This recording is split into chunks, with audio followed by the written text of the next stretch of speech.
As the United States continues its military buildup in the Middle East, demonstrators gathered in Austin calling for President Trump to take action in Iran.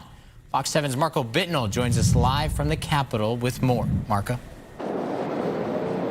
Alec, many of the demonstrators that we talked to today are from Iran, with some of them telling us that enough is enough and that they want U.S. military action to make sure that negotiations are no longer on the table. Calls for President Trump to step in, ringing out across the front steps of the Capitol. I know it's gonna happen. It's a matter of when now. A sea of flags waving through the air as dozens once again called for the end of the Iranian regime. We never thought, after having lived through the dark, dark days of war, that we would ever want military action against Iran. But for Maryam Abedi, that feeling is now changed. She spent part of her childhood growing up under the Iranian regime and now believes U.S. military action, not negotiation, is the only way forward.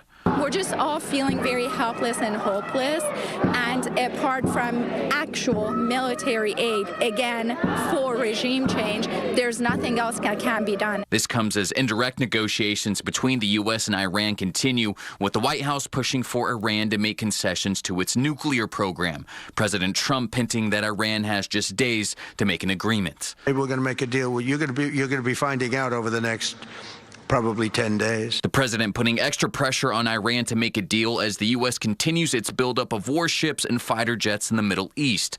Will some at Saturday's rally saying U.S. military action is the only choice. As a human being, no one likes war, no one. But with this regime, you need war, okay? We know that President Trump is a man of his word. That's for sure.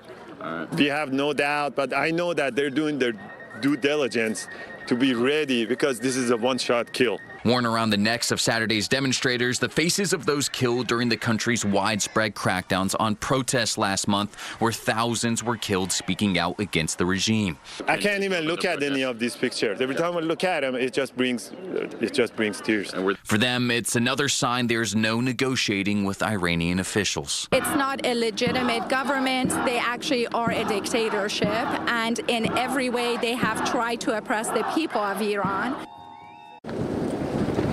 These demonstrators have been out here protesting since earlier this year and are expected to continue to do so till true change is achieved in Iran. Reporting from the Capitol, Marco Bittnell, Fox 7 Austin News.